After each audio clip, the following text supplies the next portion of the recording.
అందరు మంచిగున్నారు అనులా Eeshwarappa homeo clinic సమర్పించు ధూమ్దా ముచ్చట. ఇక ముచ్చట్లు షురూ చేద్దాం. నేను పోతబిడ్డో సర్కారు దావకానకని 2 ఏళ్ల కిందటి దాకా మన తెలంగాణ జనం అనుకునేది. సుస్తైతే చాలు బస్తీలో ఉన్న బస్తీ దావకానకు పోయేది, మందుకోలీలు తెచ్చుకునేది, టెస్టులు అయితే టెస్టులు చేయించుకునేది కదా, పానం నిమ్మలమయ్యేది. కానీ 2 ఏళ్ల సంధి అట్లయితే లేదోల్లా. నేను రాను బిడ్డో సర్కారు దావకానకు అన్నట్లయింది. అసలు మనుషులకు సుత్తైతే దావకాన్లకు పోతారు, కానీ ఇప్పుడు మన కాడ దావకాన్లకే సుస్తయింది. మరి ఏడికి పోవాలి జనం?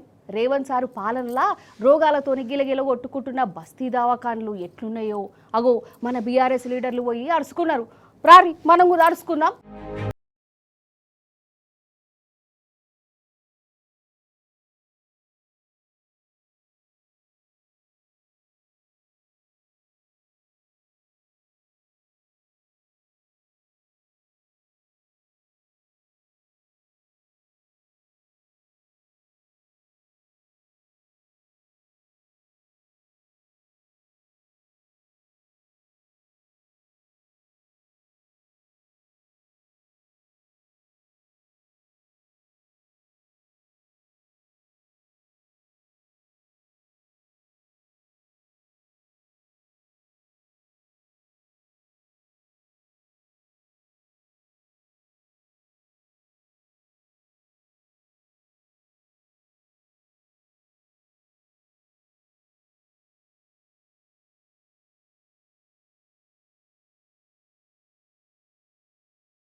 ఈనూరి మీరు బస్తీ దవాఖానాల పరిస్థితి ఏంది అంటే కాంగ్రెస్ ప్రభుత్వం వచ్చినాక ఈ 2 ఏళ్లలో ప్రజారోగ్యాన్ని పక్కన పెట్టారు. కేవలం తమ స్వార్థం మాత్రమే చూసుకుంటున్నారు. సార్ రోగులు వస్తున్నారు, ఇబ్బంది ఉన్న వాళ్ళు ప్రజలు వస్తున్నారు, కానీ మాకు జీతాలు లేవు. 4 నెలలుగా మాకు జీతాలే రాలేదు. మాకు మరి నెలకు మొదటి రోజే జీతం అని చెప్పుకుంటున్నారు ప్రభుత్వ ఉద్యోగులకు, కానీ మాకు మాత్రం వస్తలేవు సార్. 4 నెలలైందని చెప్పి ఇవాళ ఆ స్టాఫ్ అంతా చెప్తా ఉన్నారు. అట్లాగే మరి మందులు వస్తున్నాయి ఆ టైం కంటే 108 రకాల మందులు ఉండాలి, ఎప్పటికప్పుడు అందుబాటులో ఉండాలి. మరి ఇవాళ మేము వస్తున్నామని కొన్ని తెప్పించినట్టున్నారు, కానీ లేకపోతే మందులు కూడా పట్టించుకునేవాడు లేడు. కనీసం ప్రజల ఆరోగ్యం గురించి ప్రభుత్వానికి ఫికర్ కూడా లేదు. ఇదొక్కటే కాదు, అన్ని దవాఖాన్ల పరిస్థితి గట్లనే ఉన్నది. అగో మన హరీష్ అన్న పాత షేర్లింగంపల్లి దవాఖానకు పోయి చెకింగ్ చేసిండు. ఇలా పని చేసేటోళ్లకు జీతాల సంగతి పక్కన పెట్టు, వాళ్ళు ఉల్టా పైసలు పెట్టి గోళీలు అవి తెత్తుర్రట. ఈ దవాఖాన్ల పరిస్థితి ఎట్లున్నదో హరీష్ అన్న మాటలలో అయినూరి మీరు. పనిచేసే సిబ్బందికి వైద్యం లేదు, గోళీలు లేవు, పరీక్షలు లేవు. ఆ డాక్టర్ అమ్మ చెప్తుంది అన్ని స్ట్రీట్ డాగ్స్ సార్. పొద్దున డ్యూటీకి వచ్చేటప్పుడు పోయేటప్పుడు ఏడ కుక్కలు కరుస్తాయని భయంగా వస్తున్నాము అని చెప్పి ఆ డాక్టర్ అమ్మ చెప్తున్నటువంటి పరిస్థితి. అంటే జీహెచ్ఎంసీ అసలు పనితీరు బాగలేదు. చివరికి బస్తీ దవాఖాన పరిస్థితి ఏంటంటే దానికి మీటర్ కూడా లేదు, బయట కొండేసి దవాఖానలో కరెంట్ నడుస్తుంది. పోయిన ఆడ పోయి బీపీ మీటర్ చూస్తే ఆ బీపీ మీటర్ కూడా అందులో బ్యాటరీలు అయిపోయినాయట. బీపీ చెక్ చేసే మిషన్ లో బ్యాటరీలు అయిపోయినాయి. బ్యాటరీ అయిపోతే మాకు ఇక బ్యాటరీలు కొనడానికి పైసలు వస్తలేవు సార్, అయితే కరెంట్ ఉంటే చూస్తున్నాం, లేకపోతే బ్యాటరీ లేకపోతే పక్కకు పెడుతున్నాము అన్నారు. ఇక మన ఎర్రవల్లి దయాకర్ రావు సార్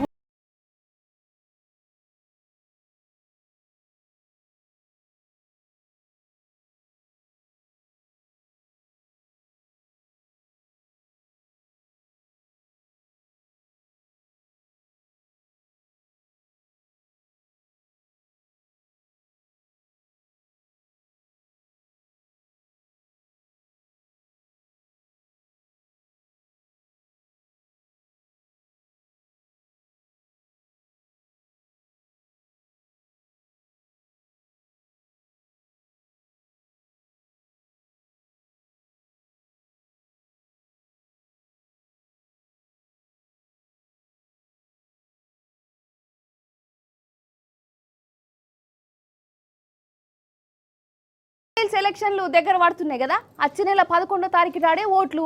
ఇక ఈ ఓట్లలో నిలబడే అభ్యర్థులు నామినేషన్లు కూడా వేసిరు కదా. నామినేషన్ల కార్యం కూడా ఓడిచింది. నామినేషన్ల లాస్ట్ రోజు అయితే రికార్డు కొట్టింది పోరి. అయితే ఈ నామినేషన్లతోని మన జూబ్లీహిల్స్ నియోజకవర్గం దేశానికి ఒక కొత్త మదుల పంపిందోలా. రేవంత్ సార్ గురించి రాష్ట్రం అంతా ఏమనుకుంటుందో ఆడబడ్డ నామినేషన్లే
అసలు ఈ దొంగలకు ఎన్ని మాటలు చెప్పినా వాళ్ళకు మాత్రం బుద్ధి జ్ఞానం గిసంటికి రానే రావా?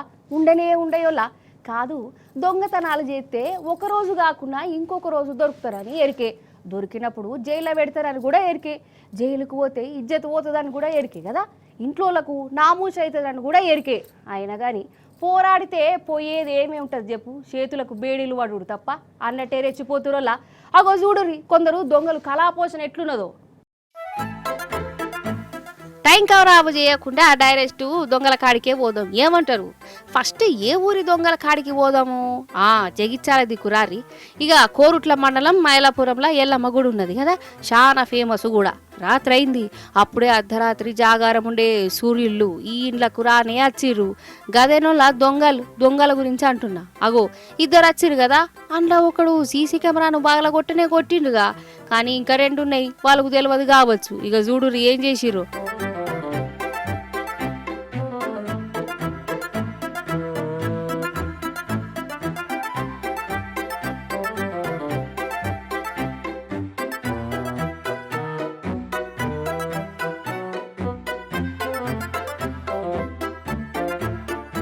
వామో చూసినవా, ఒకడు హుండీని లావట్టుకొని పోయిండు కదా, వాని చేతులు ఇరిగిపోను. ఇంకొకడు చూడు గుడి దర్వాజాలు వగలగొట్టి లోపలికి చచ్చిండు.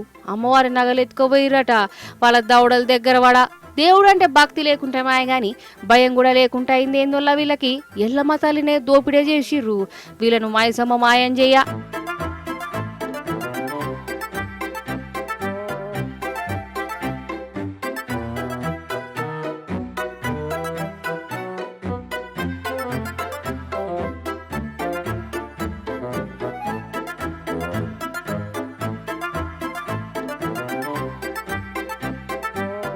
ఇక ఖమ్మం జిల్లాకు రారి. కల్లూరులనొల్ల పటాకుల దుఃఖం ముందు ఒక అన్న బండి అప్పి పెట్టిండు. మంచిగా దీపావళి చేసుకుందామని పటాకులు ఇవ్వమని కొన్నాడట. మళ్ళా మర్రచ్చి చూసే వరకు బండి మాయం. మరి గట్లెట్లయిందని సీసీ కెమెరాలు చూస్తే ఇగో గీయేషం కనబడ్డది. చూసినావా, దొంగడు మా ఆయన్ని ఎట్లా ఎత్తుకోవేండో. ఇంతకు వాడు ఆ బండిని ఏం చేసుకుంటాడు కావచ్చు? తుక్కు చేసి బట్టనీలోకి ఇస్తాడా, లేకుంటే వాడే నడుపుకుంటాడా? గిట్ల మోపేరేందోల్లా. అయితే గా దొంగలను చూయించినాక వీళ్ళను మించిన దొంగలు దేడి దిమాగాలను చూయించకుంటే మంచిగా ఉండదు కదా, లేకుంటే వాళ్ళు ఫీల్ గారా. మరి ఇంతకు ఎవరంటారా? ఏటీఎం సెంటర్ల కాడ అడ్డా వేసే అడ్డా దొంగలు ఆదిబట్లలా దొరికిర్రు. మన పట్నం అవతల ఈ దొంగల బ్యాచ్ తిరుగుతుందట. ఏటీఎం సెంటర్ల కాడ ఉంటుర్రు.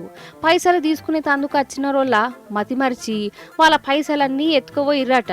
వీళ్ళ చేతులకు జట్టలు గుట్ట. కానీ ఎంతకాలం అని గిట్ల చేస్తారు? ఏదో ఒకనాడు దొరకవలసిందే కదా. వీళ్ళ పాపం మండింది. పోలీసు వాళ్ళకు దొరికిర్రు. అగో వీళ్ళ కాడ దొరికిన పైసలు, ఏటీఎం కారట్లు, ఫోన్లు చూడుర్రి.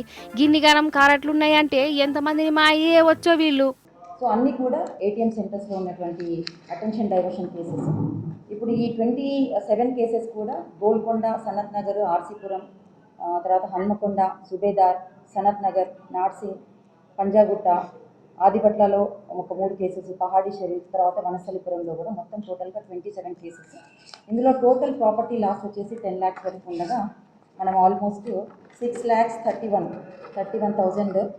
6,31,000 వరకు మనం రికవర్ చేసాము. చూసిన రానులా దొంగలు ఎట్లా మోపారో చుట్టుముట్టు తిరుగుతూనే ఉంటారు. మనమే జరా పైలంగా ఉండాలి. మరి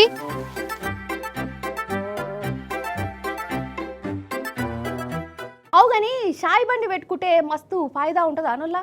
మస్త్ అంటే ఇల్లు అయితే వెళ్తుంది, మంచిగా గిరాకత్తే నెలకు 30-40 వేలు కూడా మిగులుతాయి అన్నట్టు. వాస్తవమేనా? ఎంతైనా షాయి బండోళ్ళను చూస్తే పాపమే అనిపిస్తుందోళ్ళ.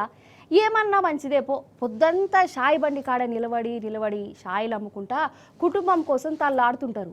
సరే ఇదంతా ఎందుకంటే ఒక ఊర్లో ఒక షాయి బండి ఆయన ఉన్నాడు. ఆయనే కమ్మాయి చూసి పెద్ద పోలీసు వాళ్ళకే చక్కెర వచ్చినంత పని అయిందట. ఇంతకు ఆయన కమ్మాయి ఎంత, పోలీసులు ఎందుకు పరేషాన్ అయ్యారు, ఏంది కథ అరుచుకుందా పారిజప్పున. నిజంగా షాయి బండి అయిన కాడ ఏ పాటి పైసలు ఉంటాయి నోళ్ళ? ఉంటే గింటే 1,00,000 రూపాయలు 2 లక్షలు దాచుకుంటారు కావచ్చు, గంతే కదా. కానీ ఇగోగి షాయి బండి అయిన ఇంట్లో 1,00,000 కాదు, 10 లక్షలు కాదు, 2 కోట్ల రూపాయల నగదు దొరికింది. ఆగురి ఇంకా చెప్తా. 2 కోట్ల రూపాయల నగదా, ఇంకా 1/2 కిలో బంగారం, 2 కిలోల వెండి, 75 బ్యాంక్ పాస్ బుక్కులట, 25 చెక్ బుక్కులు, ల్యాప్టాప్లు, పెద్ద కార్లు. అగో ఇవన్నీ వెళ్ళినాయట ఈ షాయి బండి అయిన కాడ.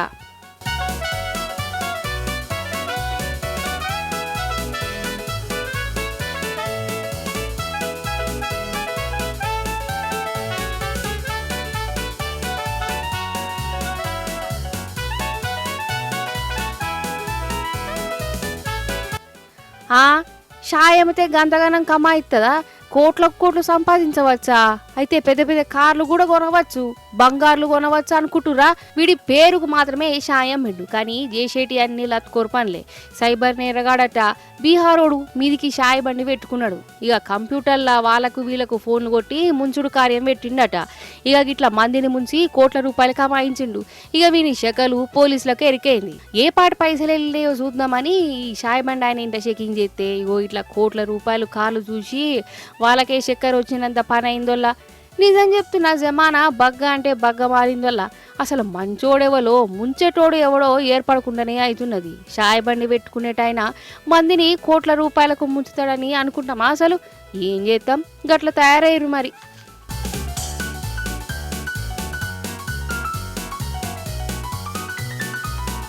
చూసిరు కదా నువ్వులా గిదిగి వాటి ముచ్చట్లు. మళ్ళీ వచ్చే పారి మంచి మంచి ముచ్చట్లు పట్టుకత్తా ఉంటా మరి.